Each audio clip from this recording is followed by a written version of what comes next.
ನಿಮ್ಮ ಹಳೆಯ ಚಿನ್ನದ ಒಡವೆನ ಅಧಿಕ ಬೆಲೆಗೆ ಮಾರಬೇಕೆ? ಆಟಿಕಾಗೆ ಕಾಲ್ ಮಾಡಿ 8880 ಅಟ್ಟಿಕಾ ಗೋಲ್ಡ್ ಕಂಪನಿ.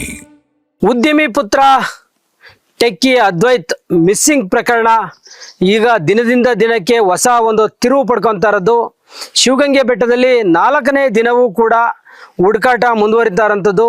ನಾನಿವಾಗ ಶಿವಗಂಗೆ ಬೆಟ್ಟದ ಶಾಂತಲಾ ಡ್ರಾಪ್ ಏನಿದೆ ಆ ಕಡೆಯ ಒಂದು ಹಿಂಭಾಗ ಬಂದು ನಿಮಗೆ ದೃಶ್ಯದಲ್ಲಿ ತೋರಿಸುವಂಥ ಒಂದು ಪ್ರಯತ್ನ ಮಾಡ್ತಾ ಇದ್ದೀನಿ. ನೀವು ದೃಶ್ಯಗಳಲ್ಲಿ ನೀವು ನೋಡ್ಬೋದು, ಅದೇ ಒಂದು ದೃಶ್ಯದಲ್ಲಿ ನೀವು ನೋಡ್ತಾ ಇದ್ದೀರಾ, ಅದೇ ಒಂದು ತುತ್ತ ತುದಿ, ಈ ಶಿವಗಂಗೆ ಬೆಟ್ಟದ ಒಂದು ತುತ್ತ ತುದಿಯನ್ನ ನೀವು ನೋಡ್ತಾ ಇದ್ದೀರಾ. ಆ ಒಂದು ಕೊನೆಯ ಭಾಗದಲ್ಲಿ ಏನಿದೆ ಅದು ಶಾಂತಲಾ ಡ್ರಾಪ್. ಆ ಒಂದು ಭಾಗದಲ್ಲಿ ನೀವು ಆ ಮೂಲೆಯಲ್ಲಿ ನೋಡೋದಾದ್ರೆ ಅದು ಶಾಂತಲಾ ಡ್ರಾಪ್. ಅದು ಆ ಒಂದು ಡ್ರಾಪ್ನಲ್ಲಿ ಆತ ಮನಗಿರ್ತಾನೆ ಅಂತ ಹೇಳಿ ಈ ಒಂದು ರೀಲ್ಸ್ ಮಾಡ್ತಿದ್ದ ಯುವತಿಯೊಬ್ಬರು ಅದ್ವೈತನನ್ನ ನೋಡೋದಾಗಿ ಒಂದು ಪ್ರಕರಣಕ್ಕೆ ಹೊಸ ತಿರುವನ್ನ ನೀಡಿದಿರೋಂಥದ್ದು. ಬೆಳಗ್ಗೆ 7:23 ಸುಮಾರಿಗೆ ಶಾಂತಲಾ ಡ್ರಾಪ್ನ ಒಂದು ನೀವೇನು ದೃಶ್ಯದಲ್ಲಿ ನೋಡ್ತಾ ಇದ್ದೀರಿ, ಆ ಒಂದು ತುತ್ತ ತುದಿಯಲ್ಲಿ ಅದ್ವೈತ್ ಮಲಗಿದ್ದ.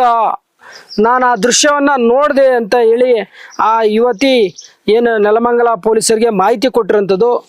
ಇದಾದ ಕೇವಲ 5 ನಿಮಿಷದಲ್ಲಿ ನೀವು ನೋಡ್ತಾ ಇದ್ದೀರಲ್ಲ ತುತ್ತ ತುದಿ, ಆ ತುತ್ತ ತುದಿಯಲ್ಲಿ ಮನಗಿರ್ತಾನೆ. ಅದರಲ್ಲಿ 5 ನಿಮಿಷದಲ್ಲಿ ಅದ್ವೈತ್ನ ಡಿಜಿಟಲ್ ವಾಚ್ ಕೂಡ ಡಿಸ್ಕನೆಕ್ಟ್ ಆಗಿರೋಂಥದ್ದು.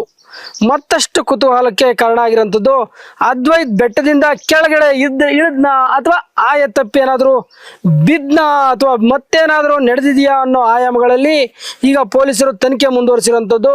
ಶಿವಗಂಗೆ ಬೆಟ್ಟ ನೀವು ನೋಡ್ಬೋದು, ಈ ಒಂದು ಶಿವಗಂಗೆಯ ಬೆಟ್ಟ ಅಂದರೆ ಇದೊಂದು ಇಮೇಜ್, ಇದೇ ಒಂದು ಶಿವಗಂಗೆ ಬೆಟ್ಟ.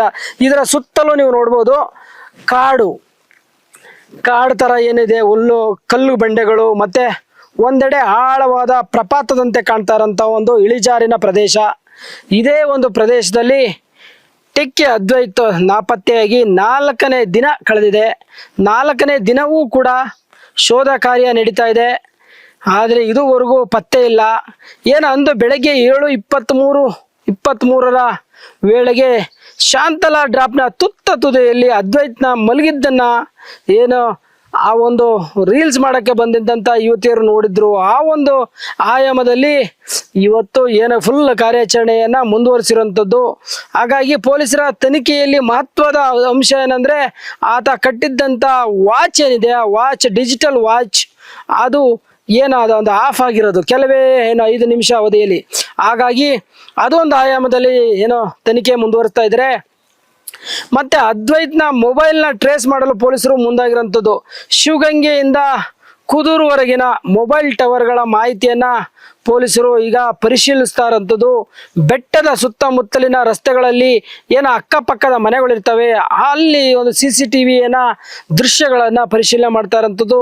ಇದಕ್ಕೆ ಕಾಡುಗೋಡಿಯಿಂದನೂ ಕೂಡ ಆ ಕ್ರೈಮ್ ಟೀಮು ಮತ್ತೆ ಇನ್ಸ್ಪೆಕ್ಟರ್ ಗೋವರ್ಧನ್ ಸೇರಿದಂತೆ ಮತ್ತೆ ನೆಲಮಂಗಲ ಇನ್ಸ್ಪೆಕ್ಟರ್ ಭರತ್ ಗೌಡ ಅವರು ಮತ್ತೆ ಅವರ ಕ್ರೈಮ್ ಟೀಮು ಈ CCTV ದೃಶ್ಯಗಳನ್ನ ಪರಿಶೀಲನೆ ಮಾಡ್ತಾ ಇದ್ದಾರೆ. ಇದುವರೆಗೂ ಕೂಡ ಬೆಟ್ಟದಿಂದ ಕೆಳಗಿಳಿದಿರುವಂತ ಒಂದು ಸ್ಪಷ್ಟ ಸುಳಿವು ಕೂಡ ಇದುವರೆಗೂ ಕಾಣ ಸಿಗುತ್ತಿಲ್ಲ. ಹಾಗಾಗಿ ಇದಲ್ಲದೆ ಮತ್ತೆ ಅದ್ವೈತನ ಬ್ಯಾಂಕ್ನ 3 ಖಾತೆಗಳಿದಾವೆ. ಆ 3 ಖಾತೆಗಳಲ್ಲಿ ತನ್ನ ಪರ್ಸಲ್ಲಿ ಒಂದು 3 ಕಾರ್ಡ್ಗಳಿದ್ದು ಬ್ಯಾಂಕ್ದ ಸ್ಟೇಟ್ಮೆಂಟ್ ಇದಕ್ಕೆ ಸಂಬಂಧಪಟ್ಟಂಗೆ 3 ಖಾತೆಗಳಿದ್ವು. ಅವನ ಖಾತೆಗಳ ಮೇಲೂ ಕೂಡ ಕಣ್ಣಿಟ್ಟಿರೋಂಥ ಪೊಲೀಸರು ಇದುವರೆಗೂ ಆ ಬ್ಯಾಂಕಲ್ಲಿ ಯಾವುದೇ ರೀತಿಯಲ್ಲಿ ಟ್ರಾನ್ಸಾಕ್ಷನ್ ಕೂಡ ನಡೆದಿಲ್ಲ.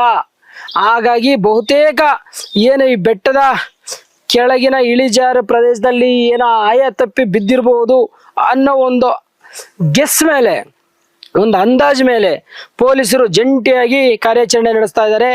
ಇದರ ಜೊತೆಯಲ್ಲಿ NDRF, SDRF, ಅರಣ್ಯ ಇಲಾಖೆ ಮತ್ತೆ ಈ ಒಂದು ಕಾರ್ಯಾಚರಣೆಯಲ್ಲಿ ಭಾಗಿಯಾಗಿದ್ದಾರೆ. ಮತ್ತು ಕಾಡು ಪ್ರಾಣಿಗಳ ಒಂದು ವಾಸಸ್ಥಾನ ಕೂಡ ಇದು ಆಗಿರೋಂಥದ್ದು. ಹಾಗಾಗಿ ಈ ಒಂದು ಕಾರ್ಯಾಚರಣೆಗೆ ಸ್ಥಳೀಯ ಮಟ್ಟದ 8 ಜನ ಯುವಕರನ್ನು ಕೂಡ ಈ ಒಂದು ಕಾರ್ಯಾಚರಣೆಗೆ ಬಳಸ್ಕೊಂಡಿರೋಂಥದ್ದು. ಹಾಗಾಗಿ ಸತತ 4 ದಿನಗಳಿಂದಲೂ ಕೂಡ ಈ ಒಂದು ಕಾರ್ಯಾಚರಣೆಯಲ್ಲಿ ಅದ್ವೈತ್ನ ಸುಳಿವಿಲ್ಲ. ಹಾಗಾಗಿ ಇವತ್ತು ಕೂಡ ಮುಂದುವರೆದಿರೋಂಥದ್ದು. ಈಗ ಸಂಜೆ ಹೊತ್ತಿಗೆ ಮತ್ತೆ ಈ ಭಾಗದಲ್ಲಿ ದಿನನಿತ್ಯದಂತೆ ಮಳೆ ಕೂಡ ಬರುತ್ತೆ. ಹಾಗಾಗಿ ಇವತ್ತು ಕೂಡ ಮಳೆ ಅಡ್ಡಿಯಾಗುವಂಥ ಒಂದು ಮುನ್ಸೂಚನೆ ಸಿಕ್ಕಿರೋಂಥದ್ದು. ಮತ್ತೆ ವಿಶೇಷವಾಗಿ ನಾವು ಗಮನಿಸಬಹುದು ಅಂತಂದ್ರೆ, ಗಮನಿಸಬೇಕಾದ ಅಂಶ ಅಂದ್ರೆ, ಇವತ್ತು ಇವರೆಲ್ಲ ಕಾರ್ಯಾಚರಣೆಗಳನ್ನ ಮುಗಿಸಿ ಏನು ಕೋಟೆನಾಡು ಚಿತ್ರದುರ್ಗದಿಂದ ಕೋತಿರಾಜ್ ಅಂತಾನೆ ಏನೋ ಈ ಒಂದು ಬೆಟ್ಟ ಕಾಡುಗಳಲ್ಲಿ ಹತ್ತುವಂತ ಒಂದು ಎಕ್ಸ್ಪೀರಿಯನ್ಸ್ ಇರೋದ್ರಿಂದ ಆತನನ್ನು ಕೂಡ ಈ ಒಂದು ಬೆಟ್ಟಕ್ಕೆ ಕರ್ಕೊಂಬಂದು ಆತನ ಒಂದು ತಂಡದಿಂದನೂ ಕೂಡ ಅದ್ವೈತನ ಒಂದು ಪತ್ತೆಗಾಗಿ ಒಂದು ಕಾರ್ಯಾಚರಣೆಗೆ ಮುಂದಾಗಿರುವಂಥದ್ದು. ಹಾಗಾಗಿ ಈ ಒಂದು ಎಲ್ಲ ಆಯಾಮದಲ್ಲಿ ಇವತ್ತು ಹುಡುಕಿದ್ರೂ ಕೂಡ ಅದ್ವೈತನ ಯಾವ ಒಂದು ಸುಳಿವು ಕೂಡ ಸಿಕ್ಕಿಲ್ಲ. ಮೂರ್ತಿ, ಗ್ಯಾರಂಟಿ ನ್ಯೂಸ್, ನೆಲಮಂಗಲ.